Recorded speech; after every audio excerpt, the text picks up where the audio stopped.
Did you know? Early in Metroid Prime's development, the three main villains were a mind-reading South African, a Luddite cult leader, and a neo-Nazi eugenicist. If you've ever looked into Metroid Prime's development, you might have heard it grew out of an earlier project called Action Adventure. To get the inside scoop, we spoke with 7 Metroid Prime team members for this video, including the original lead developer John Whitmore, who told us the Action Adventure game was actually called Metaforce. Metaforce starred 3 hot metahumans who Retro decided to make female, because in the late 90s the mindset was that if a game was third person, players would rather stare at 3 hot chicks from behind than 3 dudes. The neo-Nazi eugenicist wanted to steal their DNA and use it to make a beautiful master race, and this bizarre female-led adventure was the egg that Metroid Prime hatched from, thanks in no small part to Shigeru Miyamoto. In 1999, John and his team at Retro Studios created over 1,000 pages of design documents detailing a futuristic society where gene editing created a utopia, but dark forces were using the technology for evil. It was up to the 3 female protagonists to stop them and save the world, and this trio were called the Metaforce, each with a different playstyle. Bryn was a cybernetic girl who specialized in firearms, Miko was a ninja with psychic abilities, and the third woman was a rifle-wielding assassin.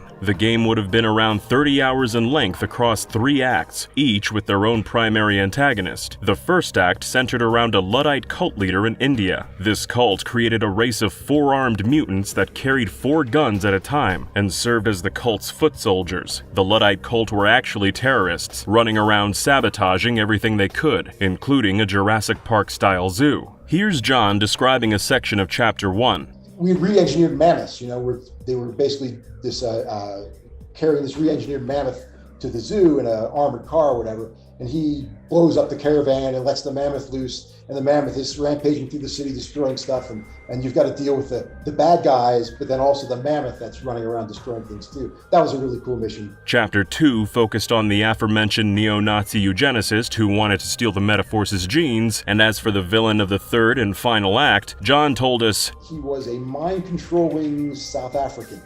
And he was kind of behind the whole thing. So he had been funding the terrorists and basically getting the neo-Nazi to stir up trouble so he could do things elsewhere. It was, like I said, a really neat plot. I really liked, yeah.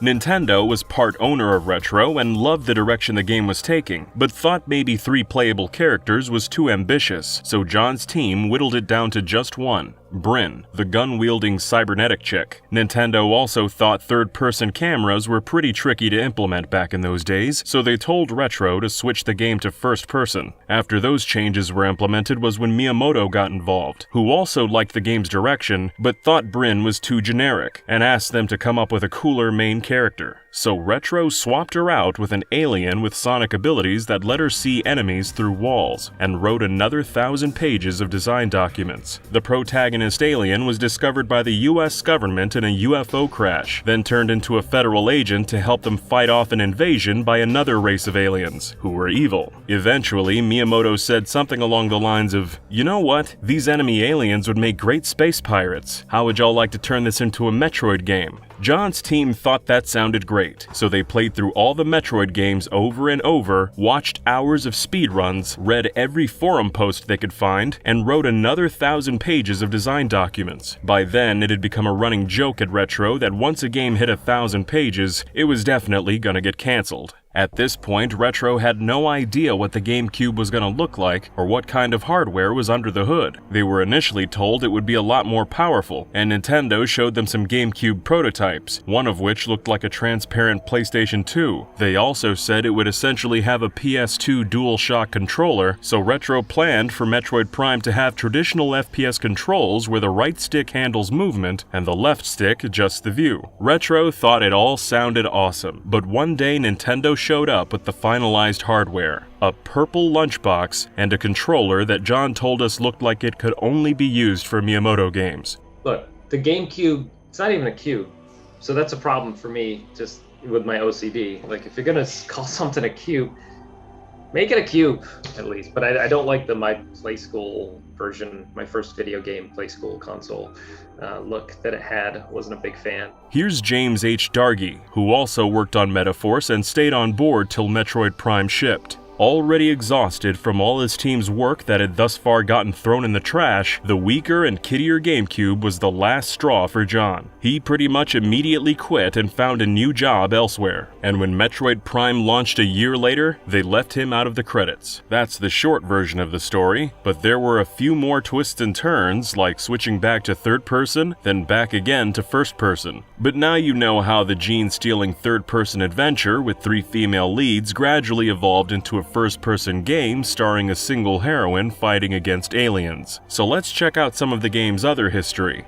Before coming to Retro, James H. Dargy also worked on ships featured in The Matrix and Final Fantasy Spirits Within, so Nintendo told him for Samus's ship, he could quote, do anything. He went through a number of iterations, but what he ended up with was the ship we know today, a vessel with lots of sci-fi inspirations, but mostly the ship from Super Metroid and Star Wars' Millennium Falcon. He showed us his model of Samus's ship, and told us as an homage to the Millennium Falcon, he added these guns to the bottom, which you never actually see in-game, but they are there. Even if you don't get to see the guns firing, you can still see the panels that conceal them. Samus's ship in Metroid Prime isn't the same ship from the mainline series. It was designed and modeled entirely by James. Fans usually refer to all Samus's ships collectively as the gunship, even though none of them actually have names. But James told us he named the ship in Metroid Prime the Thrush Eterna, inspired by a fast-flying bird called a thrush. According to James, Samus's ship never really had a name. I've designed a few different spaceships, and I've written lore and backstory for different games, and even for film. You know, I'm a big fan of sci-fi in general, so I think cool ships should have cool names, and that's the name I came up with. It was kind of bird-like, and I wanted it to be cool, like eternal. Maybe it existed long before Samus ever got it. The name Thrush Eterna implies backstory.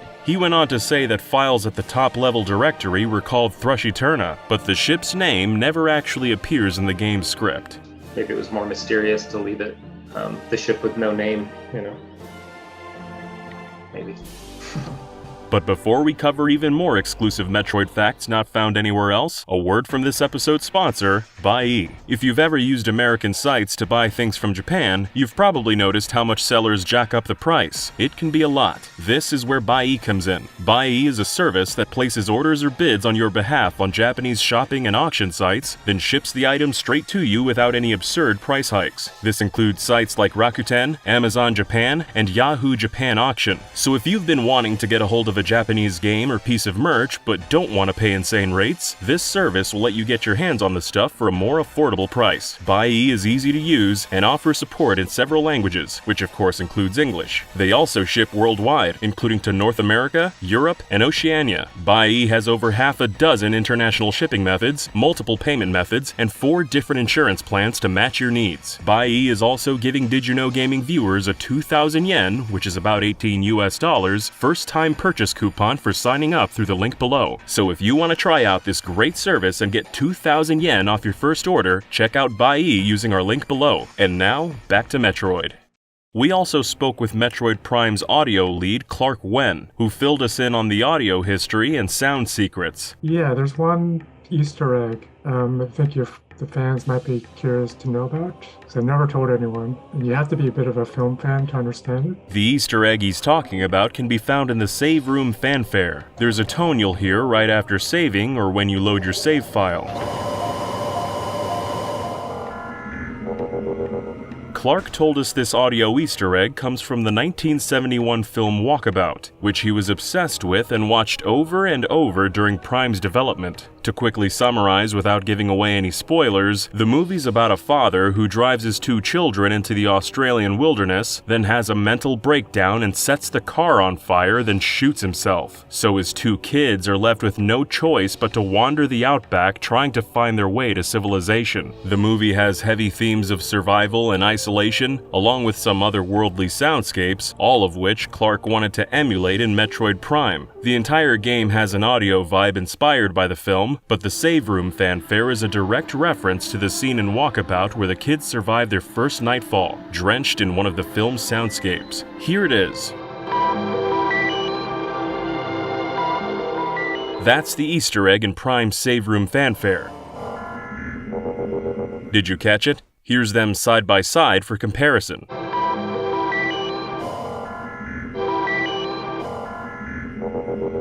It's a pretty pessimistic film, but Clark shared some more lighthearted sound stories as well, like the sounds puddle spores make are actually Metroid Prime's developers burping and belching. He told us, the sounds of the puddle spore creatures that appear in the Magmoor Caverns area were made using the thickest, wettest burps I could wrangle from my fellow Retro employees. I sent a company-wide email asking for volunteers who could belch on cue. Afterwards, to my surprise, I literally had a line of people waiting outside the VO booth. That was a fun day of recording. He ended up using 4 of those belches in the final game, after using some distortions, of course.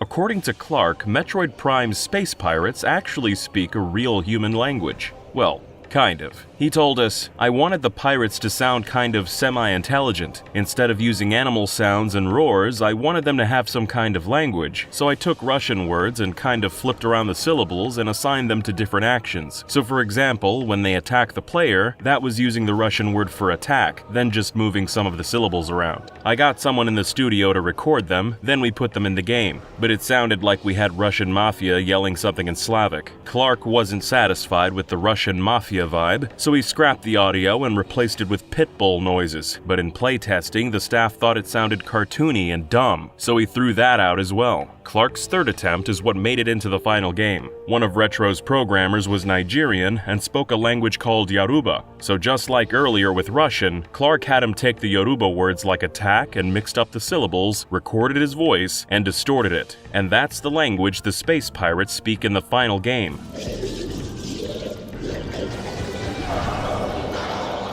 Clark also wanted to use his own voice for the Tangleweeds. He was running short on time, so rather than trying to find a proper sound effect, he just made the sound with his own mouth.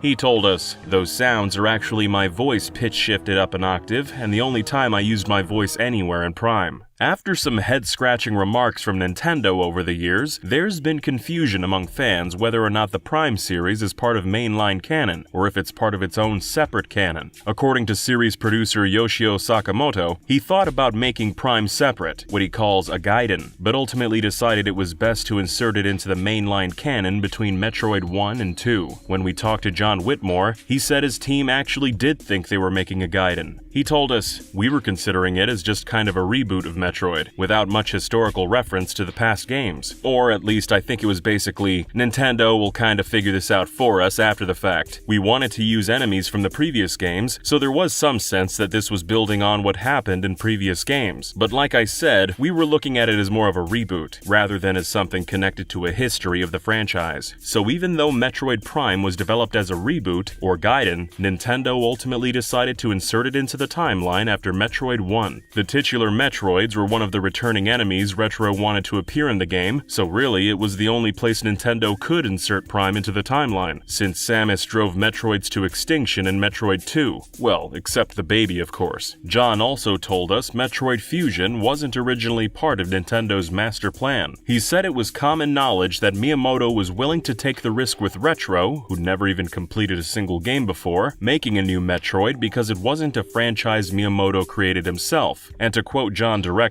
Miyamoto didn't care if we killed it. Previous Metroid games sold pretty poorly, especially in Japan, but Prime took the world by storm when it was revealed at Space World 2000. John says Nintendo was really surprised when those early trailers generated massive hype, especially in the West, and it was the hype for Prime that directly led Nintendo starting development on Fusion, a companion game for Game Boy Advance that launched the exact same day as Metroid Prime. John told us, I don't think Nintendo had any idea how big Metroid was gonna be. Like I said, it wasn't Miyamoto's favorite game, and it was kinda dormant among Nintendo franchises for a while. It wasn't until the news came out that they were doing Metroid Prime and people really started talking about it that they said, actually, this is a franchise we overlooked, and realized how much legs it had here in the West. And that's when they decided to do the GBA Metroid game as well. But when we were first working on Metroid Prime, they had no plans for doing anything like that. It was the buzz that was continually being generated about Metroid that got them to enjoy inject something else into the franchise. But even if Miyamoto was willing to risk Metroid's death at the hands of an unproven studio, he still brought his A-game and was instrumental in the game's success. Retro spent the first 3 months developing Metroid Prime as a third-person adventure, but Miyamoto upended the tea table and made them change it to first-person. Some areas had to be changed or thrown out entirely, like this vertical platforming section that simply wouldn't work in first-person.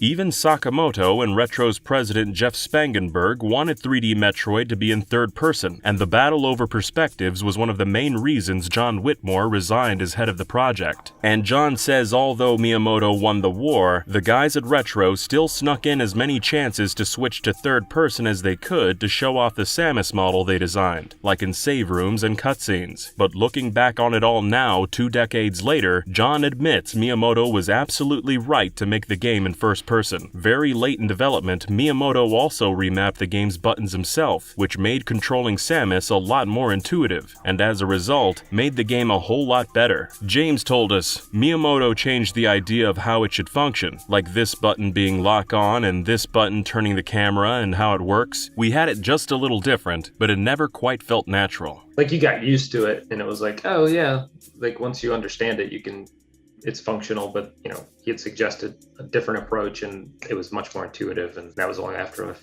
like 15 minutes of playing with it. He knows he's good at his job. I guess he's a good he's one of those real geniuses. We also got in touch with Jim Warnell, the Nintendo of America artist who made Metroid Prime's logo. He told us the logo went through 53 iterations, which based on all the man-hours that went into it, made it the most expensive logo Nintendo ever produced. Different colors, different fonts, different designs, and after 53 different versions, this is what he ended up with. Everyone loved it, so Jim was later tasked with making the logos for Metroid Fusion, Prime 2, and Metroid Prime Hunters.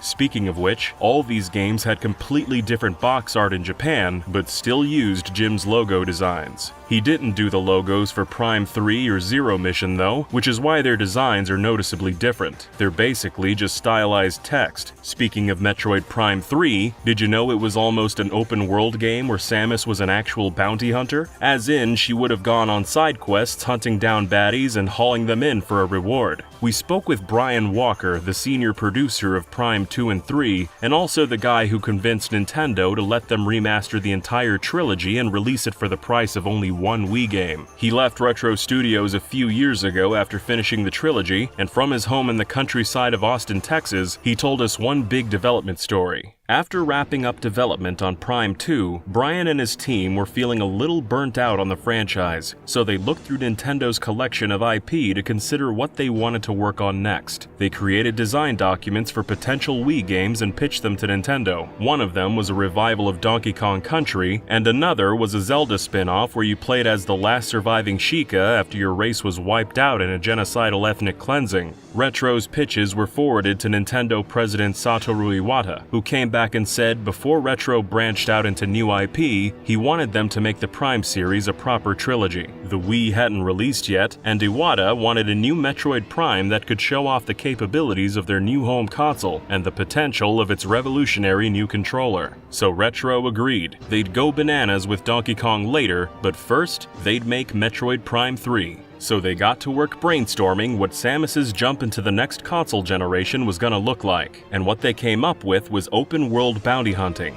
Brian knows what kinds of ideas might conjure up in the imaginations of modern gamers, and he's seen some over-exuberant fans spreading wild exaggerations of Retro's concept since he briefly mentioned it on the excellent Kiwi Talks podcast. But to get the full and accurate story out to the fanbase, Brian asked us to help set the record straight with this video. He told us, "We were not proposing in any way, shape, or form, even in our wildest dreams, that we would have like Metroid Prime Skyrim. We were not talking about 200-hour side quests or anything like that. More precisely, it was the ability for the player to operate out of a hub area, and to go on to different missions that didn't necessarily lend themselves directly to the normal path progression that a Metroid Prime game was known for, as far as traversal, retroversal, and so forth. Samus had the ability to step outside of that and do more things on the side. Brian and a lot of the other guys at Retro Studios had always imagined Samus as someone like Boba Fett, but with a sense of honor. For the non-Star Wars fans out there, Boba Fett's an intergalactic bounty hunter with a decades-long career hunting down heads for cash, probably most famous for capturing Han Solo at the behest of Jabba the Hutt. As such, most of the optional side quests in Metroid Prime 3 would have consisted of bounty hunting missions, with Samus leaving the game's main campaign to fly around the galaxy, chasing down baddies of various types. Retro didn't plan on implementing an in-game currency. Instead, Samus's reward would have been gaining additional capabilities. To quote Brian directly, "I recall the ability for the player to, for lack of a better term, applying the JRPG term here, to level up by going off to do some side quests instead of following the scripted storyline, so to speak." So that was a key consideration, and that's a well-established convention in a variety of games. And it wasn't just Samus. Her ship would have grown stronger as well. In fact, making the ship more central to gameplay was one of Retro's primary goals for wrapping up the trilogy. The game's director Mark Pacini built a 10-inch origami replica of Samus's ship and brought it into their production meetings, using it as something of a mascot for the game's production. When we asked whatever happened to that origami ship, Brian said he thinks Mark Pacini probably still has it tucked away somewhere. He should auction that off on eBay after all the exposure it's getting here. We could probably raise some good funds for a charity with it. Hey, no pressure, Mark. Cough it up. Hopefully that'll happen someday and we'll all get a chance to see it. While discussing how Samus's ship would have worked in-game, Brian was quick to explain that Retro never planned to let players actively fly the ship.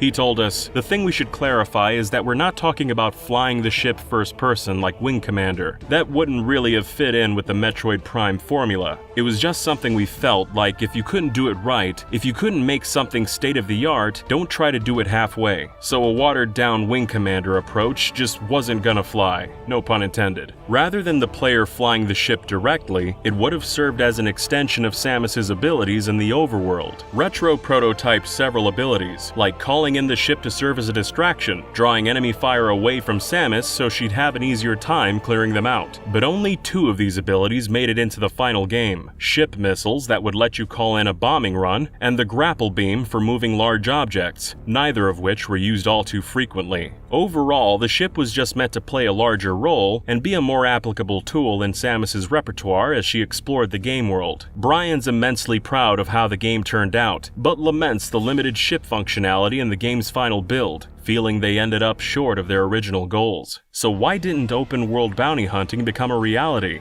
Retro took their design docs and pitched the concept to Nintendo in a high-level presentation. They wanted to expand on the Boba Fett aspects of Samus's character, but it turned out Nintendo had a completely different understanding of who and what Samus really is. As Brian remembers it, Kiyo, who was one of the translators, boiled it down very well in the assumption that our Japanese partners had of Samus, that she was not doing it for the money, she was being very altruistic, and I think he rolled out the term motherly. She was caring for people. What she was doing was literally out of the goodness of her heart, because she deeply cared about humanity, which was as far away from Boba Fett as you can get. I never would have equated Samus with the definition of an altruistic motherly influence, given that she had the title of bounty hunter. We were just looking at Kiyo as he was describing this like, are we even on the same planet? Retro was genuinely confused why Nintendo was so resistant to the bounty hunting mission structure they were proposing, until after several days of discussion they realized Nintendo didn't actually know what a bounty hunter really was. They'd been calling Samus a bounty hunter since 1986, but apparently they thought of her more as a space adventurer with a heart of gold. A space adventurer that definitely didn't hunt bounties. And ultimately, that contradiction between Retro and Nintendo's understanding of Samus's character was why the open world concept got killed off. But there were also some practical concerns. Retro Studios was a lean, mean Metroid Prime developing team with only 45 devs. As Brian describes it, they were hardwired and staffed to make that finely crafted and balanced experience of the first 2 Metroid Primes. But to do something much different outside of that would have been a pretty significant staffing and development push. It was outside of the very tightly scripted, very carefully crafted experience of discovery and isolation that really really are the fundamentals of the Metroid experience, not only in Prime but the 2D games as well. Some of us had worked on other types of games that had these kind of sandbox considerations, and we were pointing out the amount of work to do something even close to competent in that area was significant. We trusted Nintendo at the end of the day. We trusted their instincts and their judgment. They're the best in the business for a reason. They have a long track record of making the right call. In the end, they decided to stay the course and developed Prime 3 with a similar formula to the first two games, although Brian says he would have loved to see what fans thought of the more open-world format. To be clear, that game isn't in a vault somewhere, and outside of the ship's functions, Retro's ideas only existed as documents pitched to Nintendo, and it was one of many rejected pitches Brian's been involved with in his 30-year career. But who knows? With Retro Studios back in the saddle with Metroid Prime 4, maybe someday we'll get to see that vision become a reality.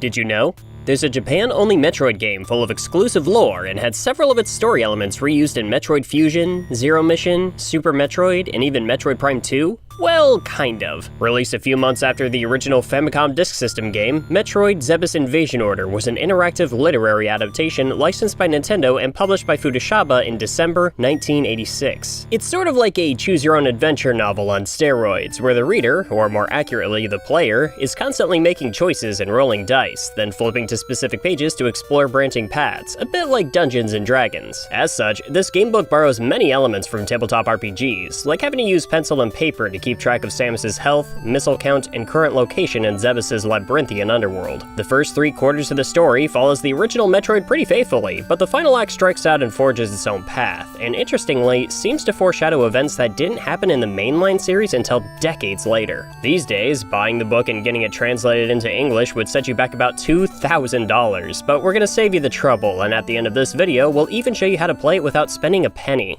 Just like the original game, Space Pirates have obtained a capsule of Metroid embryos and taken it to Zebus for experimentation, with the goal of creating a dangerous bioweapon. Samus is tasked with infiltrating Zebus, defeating the Space Pirates, and retrieving the capsule so the Federation can study it. The gameplay has Samus exploring room by room, fighting enemies, collecting new weapons and abilities, and backtracking to previous rooms so she can use those new abilities to access secret rooms and more upgrades. Zebus is made up of 3 areas connected by elevators: Brinstar, Norfair, and Torian, totaling 97 rooms, each represented by 1 page, and almost every room containing 1 enemy. To kill enemies, the player rolls a 6-sided die to determine if they kill an enemy or if it damages Samus. If it doesn't die on the first roll, the player keeps rolling until either it or Samus are dead. Using missiles, or more powerful beam upgrades acquired throughout your adventure, gives you better dice rolling odds in combat, and eventually, the Various suit will double Samus's defenses, cutting damage in half. Later in your playthrough, you'll want to backtrack to the beginning to hunt for upgrades, and with a slew of new abilities, Samus makes quick work of enemy types that might have killed her just a few hours earlier, and she can use newly acquired upgrades like bombs to gain access to new areas. Zebus Invasion Order is incredibly difficult, but when Samus dies, she's at least sent back to the beginning of the area she died in with all of her upgrades still intact. The gamebook is surprisingly faithful to the video game, so much so that some Metroid speedrunning strats can be used with the book. Instead of backtracking room by room all the way across the map, sometimes it's easier just to die on purpose and get sent back to the start of an area, which is known as a death warp in speedrunning. Keeping track of Samus's health, missiles, and the map can grow tiresome, but the Metroid formula's conversion into a gamebook is really quite genius. Some decisions stand out as particularly creative adaptations of the video game's core mechanics. For example, sometimes you'll come across a room with a secret entrance to a hidden room. To access it, you'll need to flip to the page in the book that represents the hidden room, but the page itself is also hidden. You're told the page number, but with 1 digit missing, so you'll have to hunt through the book to find it. And you're usually well compensated when you do, with the secret rooms having some of the best items like missile expansions, energy tanks, and the screw attack.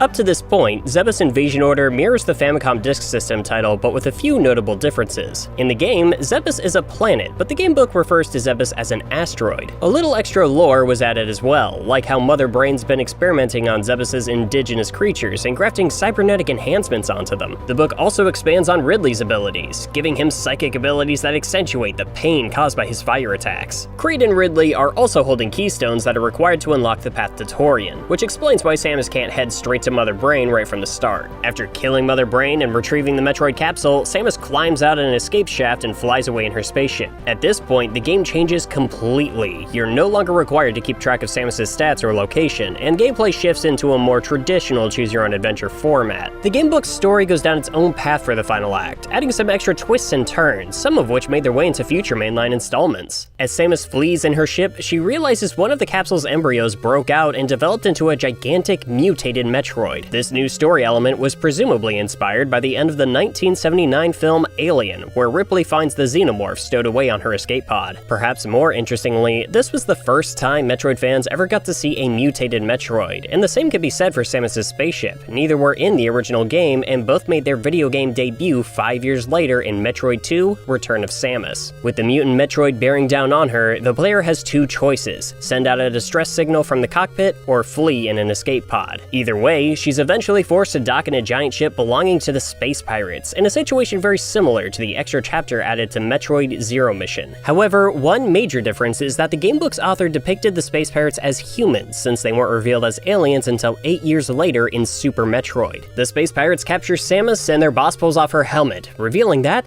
gasp, Samus is a woman! The pirates are all shocked it was actually a woman who destroyed their base on Zebes, and the pirate boss is even, quote, horrified by the revelation. What happens next branches off into 8 different endings. 6 of those endings result in Samus getting killed by either the Metroid or at the hands of the Space Pirates. Of the 2 endings where Samus survives, the bad ending occurs if you try to escape without risking your life to retrieve the capsule and complete your mission. If you make that mistake, you're treated to a conclusion very similar to the end of Metroid Fusion. Samus flees to the docking bay but gets intercepted by the mutant Metroid at the last second, and after she kills it in the equivalent of a final boss battle, she escapes in a small craft and fires a missile that destroys the pirate ship. But as Samus flies into the distance, the mutant Metroid can be seen latched onto her ship, implying she might die off screen soon after. In the good ending, Samus faces off against the pirate boss in a sword fight, culminating in the boss getting killed by Samus or defeated and left to get killed by the mutant. Either way, Samus takes the capsule and escapes on the small craft, fires a missile destroying the pirate ship, and flies off with the Metroid capsule. Mission complete.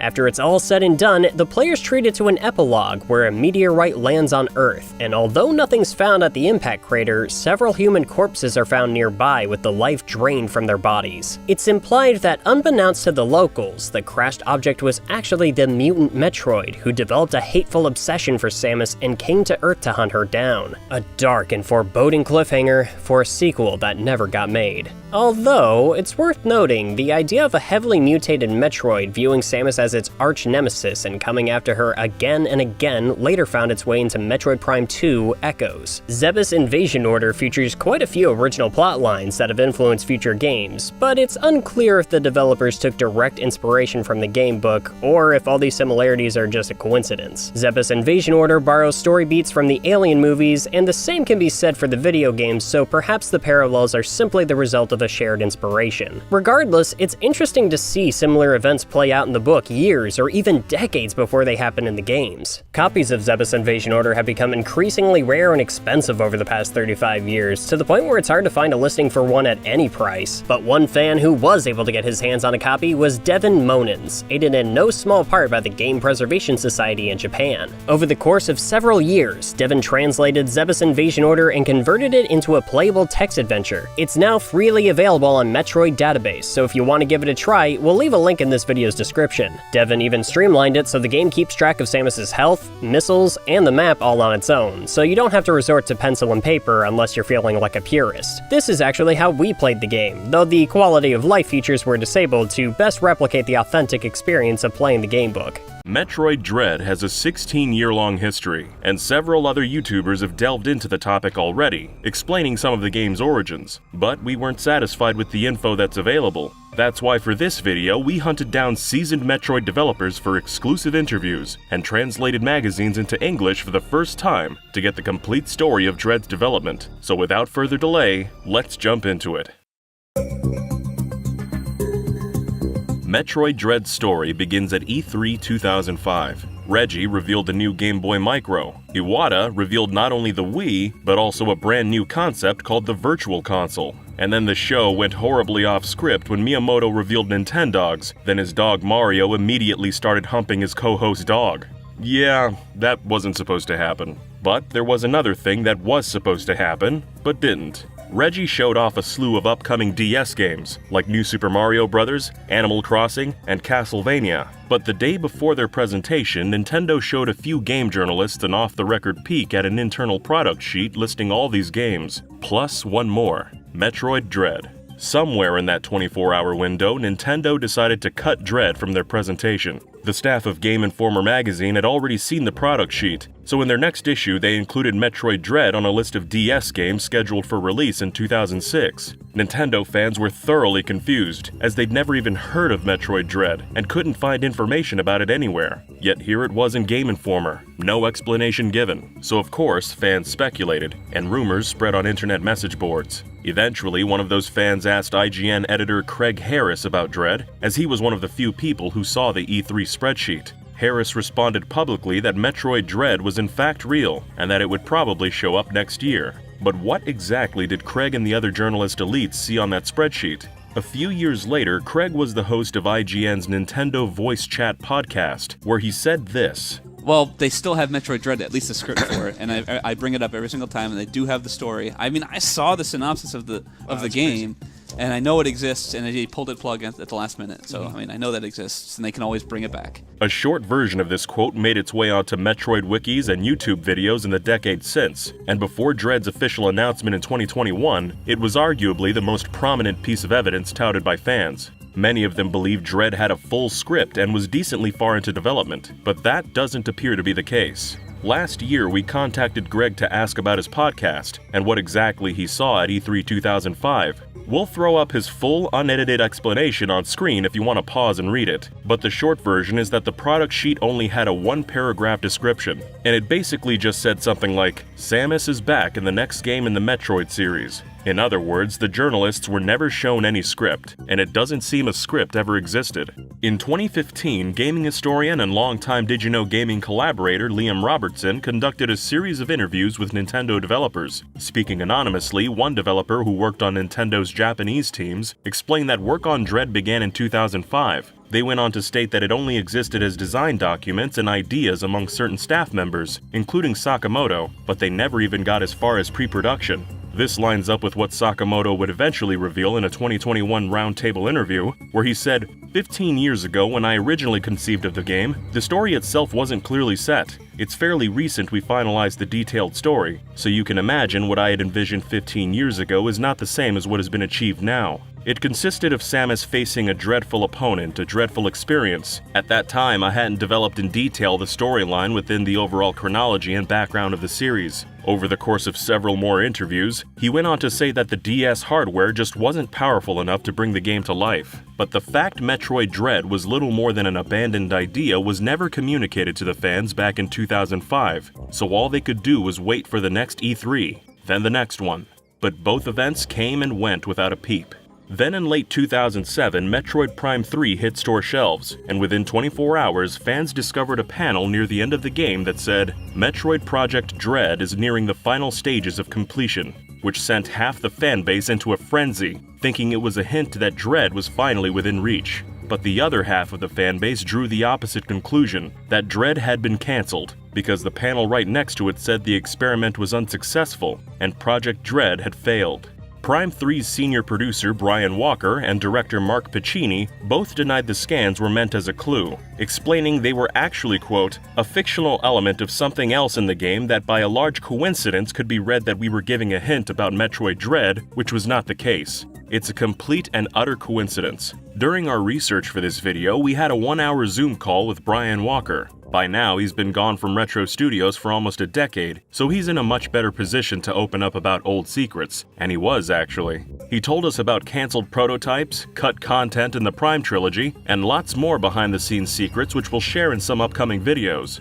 But as far as the Dread reference, he said he knew who added it into the game, but he swore it really was just a weird coincidence. In fact, Nintendo and Miyamoto in particular had pretty strict rules preventing them from hiding Easter eggs. And besides, Retro was completely out of the loop on what Nintendo was doing with the main series, so they couldn't have hinted at Dread's development even if they'd wanted to. In reality, it was actually 1 year later in 2008 that Sakamoto restarted development, although this time it wasn't Dread, but an entirely different 2D Metroid. In 2015, several of Liam Robertson's sources inside Nintendo revealed the game was extensively prototyped in a 2D sprite art style, with one developer saying, quote, "It literally looked like a port of Fusion on DS. At this point, it wasn't being called Dread anymore, and its working title was simply Metroid." Staff from first-party development houses were invited to see an early version of Metroid at a pre-E3 event in 2009, but the game dropped off the radar soon after.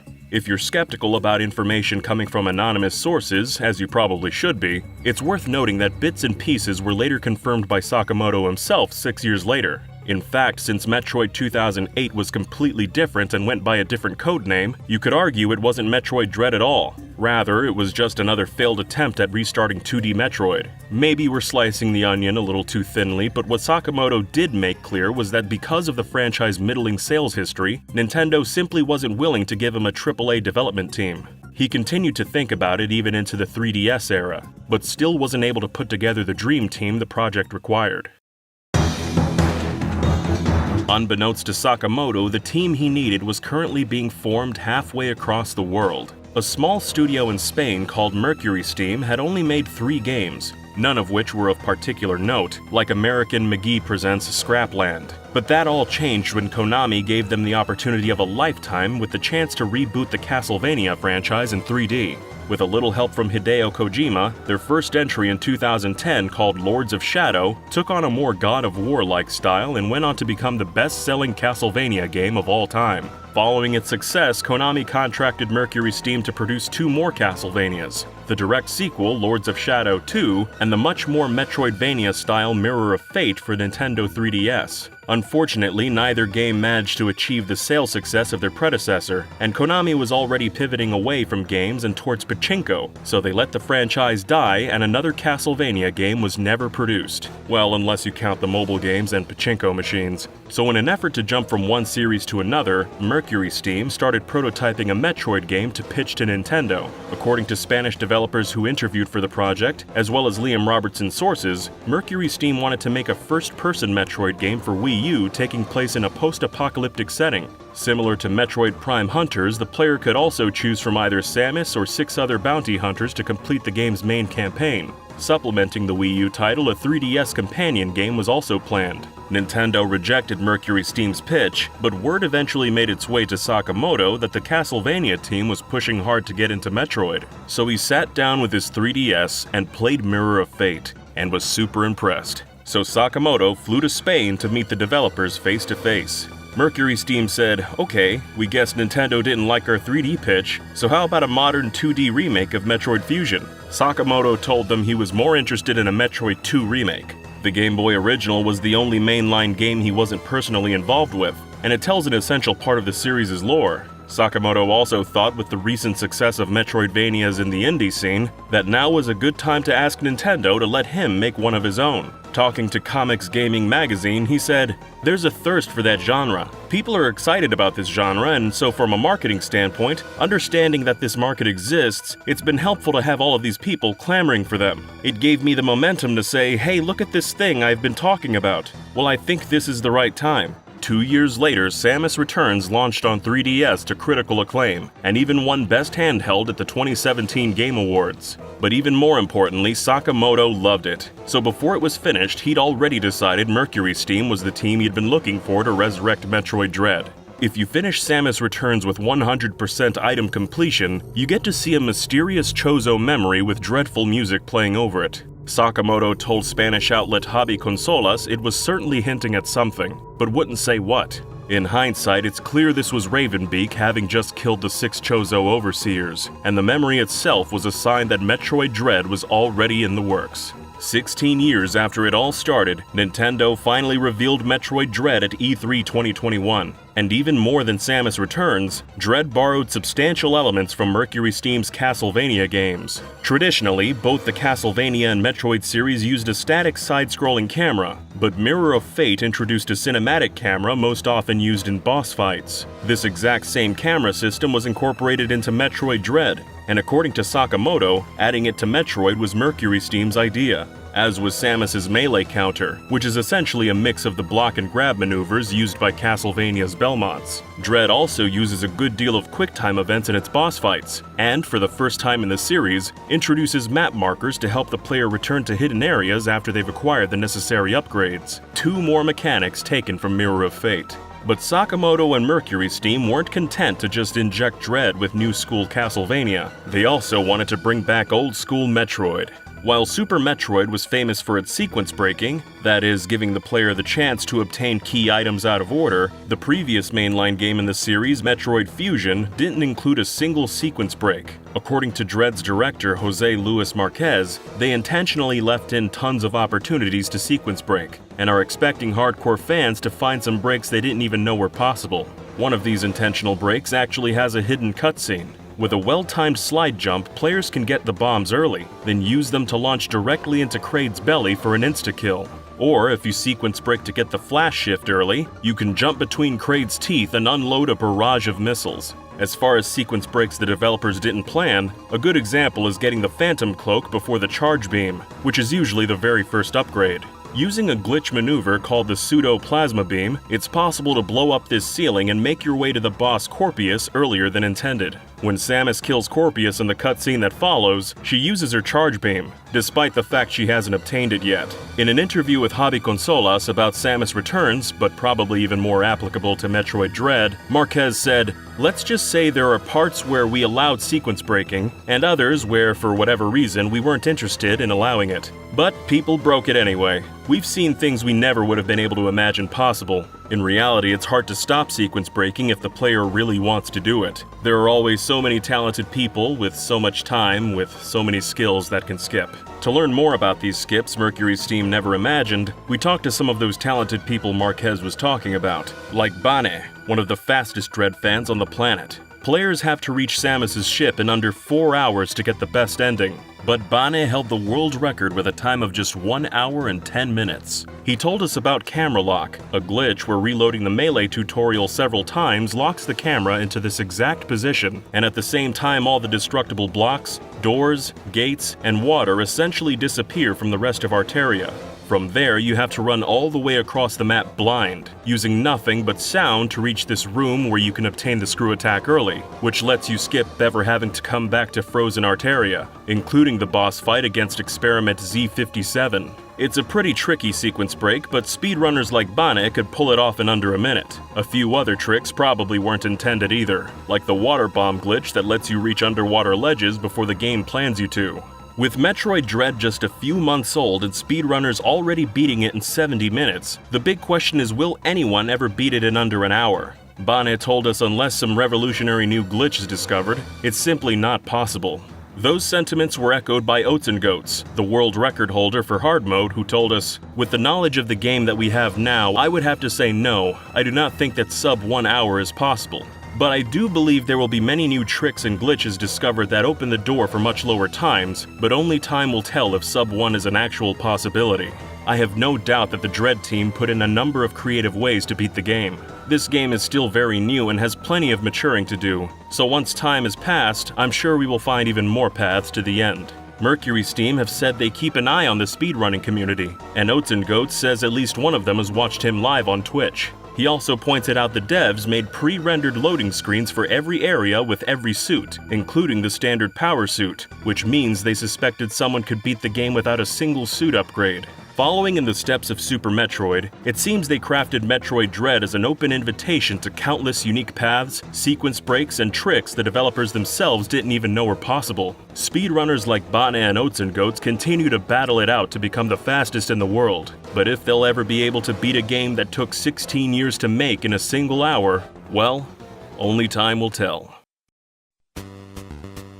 Did you know? Metroid was originally called Space Hunter. This term can still be seen in the game's instruction booklet where it refers to bounty hunters as space hunters. According to a developer interview in the Japanese magazine Nintendo Dream, Nintendo wanted to use the term bounty hunter but couldn't rewrite the text in time for the game's release. They later settled on the name Metroid, which came from combining the words metro, as in a metro subway, and android, which is strange considering the game's protagonist, Samus Aran, isn't an android. That said, Samus's identity wasn't fully realized until partway through the game's development. Her gender was decided after developers developer said, "Hey, wouldn't it be kind of cool if it turned out that this person inside the suit was a woman?" Samus's physical appearance in Super Metroid was based on the actress Kim Basinger. Her second name, Aran, came from soccer player Pele, whose real name was Edison Arantes do Nascimento. Samus was referred to as a he in the instruction booklet, though this may have been a cover-up to ensure the end reveal was shocking. Samus originally had unique animations for walking left and right, rather than having the same animation mirrored for both directions. These unused sprites are actually still in the game's data. Samus's movement also went through some changes. At first, the developers thought she moved too slow on screen. They increased her speed, but this increase made it hard to maneuver through small areas and on small platforms. Thus, the environments were made larger to compensate, resulting in the expansive labyrinths the series is known for. Samus's iconic design, dressed in the round-shouldered Varia suit, didn't debut until Metroid 2: Return of Samus. In the first Metroid, the different suits that Samus equips, the Varia suit and the Power suit, were the same shape but had different colors. The Game Boy's visuals lacked color, so for Metroid 2, these suits were redesigned so players could tell them apart. Also, the name Varia suit was a mistranslation from Japanese and was meant to be called Barrier suit, as stated in Metroid's instruction booklet. In Super Metroid, Samus initially appeared naked when she died. However, the developers gave her clothes to avoid controversy outside of Japan. Samus also spoke as she died, but the voice was removed for sounding too sexual. Super Metroid's title screen was also changed during development. The graphics for this can be pulled from the game's ROM to reveal the original title, Metroid. The Super Metroid boss Crocomire was planned to appear in Metroid Zero Mission. Not only are the boss's graphics present, but Crocomire's behavior is partially programmed into the game as well. A Metroid fan called Trunar68 created a hack for the game that fleshes out Crocomire's movements to resemble the Super Metroid boss fight. There's also a plethora of Crocomire concept art from Metroid Prime 3 Corruption, suggesting Crocomire was meant to appear in that game as well. The boss Kraid was set to make an appearance in Metroid Prime. The graphics for Kraid resembled the Super Metroid design, but included metal prosthetics similar to those found on Meta Ridley. As a result, fans dubbed the boss Meta Kraid. There's also concept art for Kraid without metal prosthetics, showing it had multiple stages of development before being dropped completely. There's also an unused ice boss in Metroid Prime. Its color scheme, spikes, and the position of its tusks resemble the Sheegoth, so it's possible this creature is somehow related to them. It's also possible that the boss Thardus may have replaced this ice monster. You face Thardus in a cold climate, but some early animations show Thardus as a lava-themed boss. Thardus could have been altered and repurposed in order to fill the void by removing the ice boss. Some of the roars made by the bosses in Super Metroid greatly resemble roars from the Godzilla movies. When Crocomire dies, it lets out what seems to be the roar of Titanosaurus. And the same roar seems to be used again when the boss Phantoon is hit. Dragon's cry also resembles the cry of the Godzilla monster, Anguirus.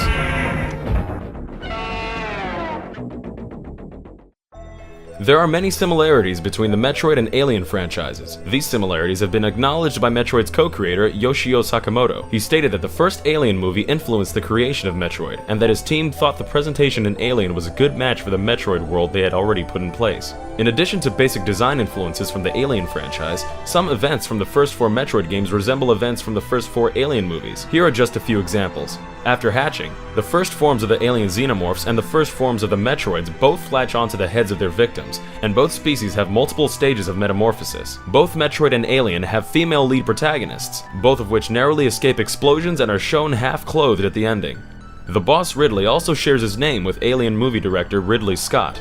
In the sequel to Alien, Aliens, Ripley travels to the source of the alien xenomorphs, the moon LV-426. In Metroid 2, Samus travels to the source of the Metroids, SR-388. Both stories center around the heroines attempting to exterminate the alien threat in their universe. Aliens introduces the Queen Alien, Metroid 2 introduces the Queen Metroid. In the third Metroid game, Super Metroid, the Key Hunters have the ability to spit acid, and in Alien 3, a xenomorph also spits acid. In the fourth Alien movie, Alien Resurrection, Ripley is cloned and the embryo of an alien queen is extracted from her body. The cloning process unites alien DNA with Ripley's, turning her into a human alien hybrid. In the fourth Metroid game, Metroid Fusion, Samus becomes infected with a virus, but is later cured with a vaccine. The vaccine uses Samus's cellular sample taken from the remains of the baby Metroid that she came into contact with in Super Metroid, and this vaccine ultimately gives her Metroid-like powers. Wayland Yutani Corporation clones xenomorphs from Ripley's embryo to use as weapons. Similarly, the Galactic Federation uses the baby Metroid's cells to clone a series of Metroids, and both labs end up being destroyed by Ripley and Samus. Xenomorphs don't attack Ripley as she's a human-alien hybrid and they think she's one of them. With the exception of the Omega Metroid, the Metroids don't attack Samus, presumably for the same reasons.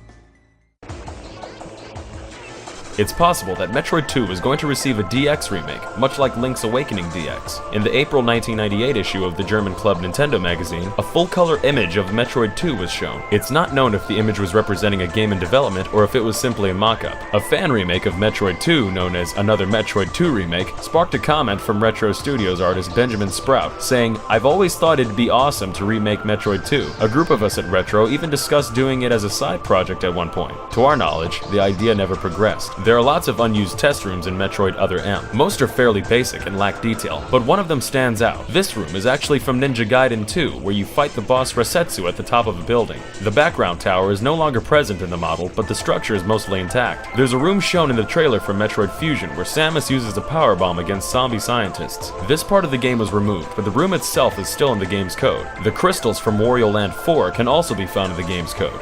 This is because Metroid Fusion was made using Wario Land 4's game engine. In Metroid Fusion, when you unclog the exhaust fans in Sector 1, there's a secret hidden in the blockage. If you look to the top left corner of the rubble, you can see a partly disguised Nintendo GameCube.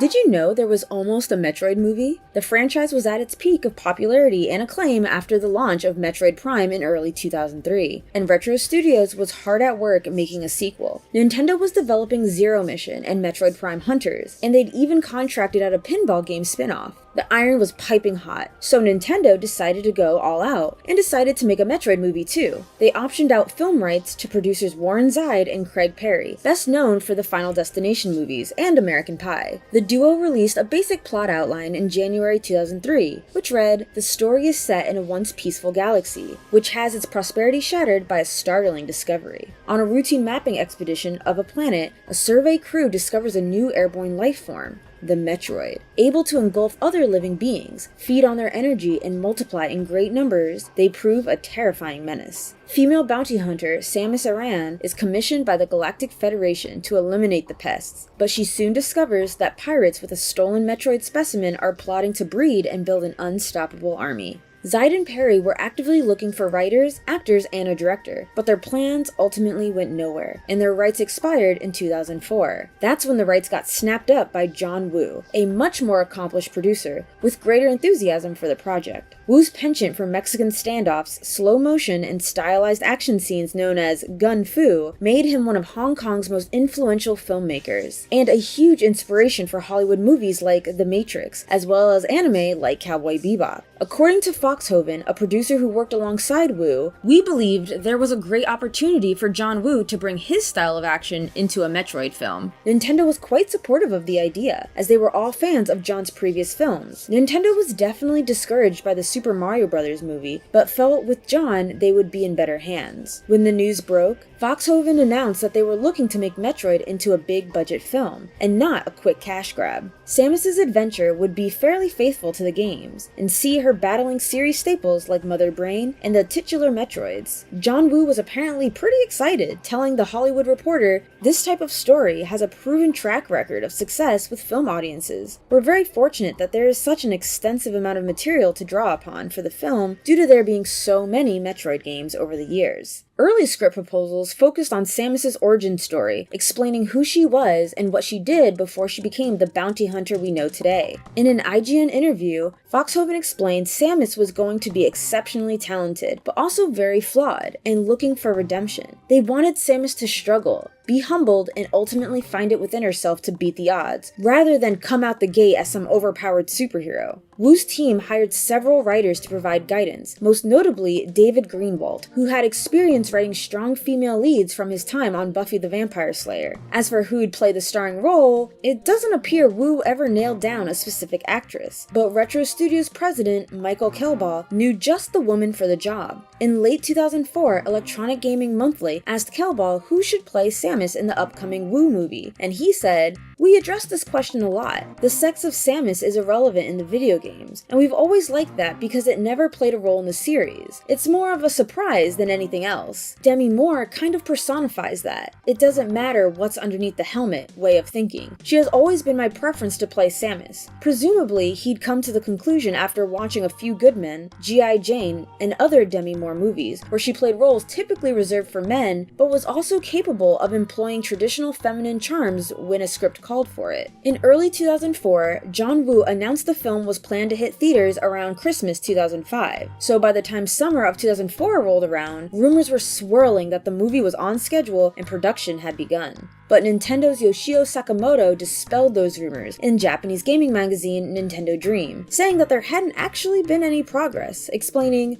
"There were some misleading reports before E3 that Metroid's production was confirmed. But to be accurate, it's that the company that John Woo works for has gained the rights to negotiate with Nintendo of America to make Metroid into a movie. Metroid's production hasn't officially been decided yet, and there's no release plans for it. And that's the devil in the details. The contract between Nintendo and John Woo, which was never made public, didn't give Woo the authority to make the movie however he wanted. It only gave him rights to make a movie which Nintendo approved of. The biggest impediment was Samus didn't have much of an established backstory to draw from, and a movie adaptation required much more fleshing out of both character and the universe. It seems there just wasn't enough material in the games to draw from, as Woo initially thought. His team spent 3 years, just in the pre-production stages, trying to build a cohesive world and craft a story that would satisfy the Metroid fanbase and also appeal to the moviegoers who had been meeting Samus for the first time. And more importantly, the story had to gain Nintendo's approval. But according to Foxhoven, things started to go south when we tried to dig into the character a bit more. As you know, any film needs a deeper story arc than what's told in the game, where we learned about the characters and their world. What are they doing when they're not fighting? What is their daily existence and relationships? What are Samus's aspirations, history, and fears? Nintendo appreciated the questions but had never thought about them before, and ultimately didn't have a lot of answers. In the end, they felt uncomfortable with our team being the ones to propose those answers. Foxhoven went on to say they made it as far as treatment, which is the stage between the basic outline and the script's first draft. A treatment's usually between 10 and 40 pages, and details the narrative, setting, characters, themes, and particular scenes in order to secure authorization to move forward and write the full script. But after years of getting to that point, Woo's team realized they just couldn't come up with a satisfactory story that Nintendo would agree to. So, they were forced to abandon the project in 2007. Apparently, Nintendo wanted to tell Samus' story all on their own, so they started development on Metroid Other M later that same year. But when Other M released in 2010, the Metroid fanbase largely rejected that story. A few weeks later, Games Radar asked Other M's producer and director, Yoshio Sakamoto, if there was any hope a Metroid movie could still get made someday. He told them, specifically talking about storytelling of Other M and the visual quality of computer graphics, "I think we have used quite luxurious resources to create these movie sequences, and I think these scenes are worthy of the movie label. However, if you ask me if I want Samus' story to be told in cinemas, I really don't think so." However, if Mr. Ryuji Kitaura, the director of the CG cutscenes in Other M, wants to make a Metroid movie, and if the concept and methodologies he presents are agreeable with me, then I might be okay with the idea, but only if it's made by him.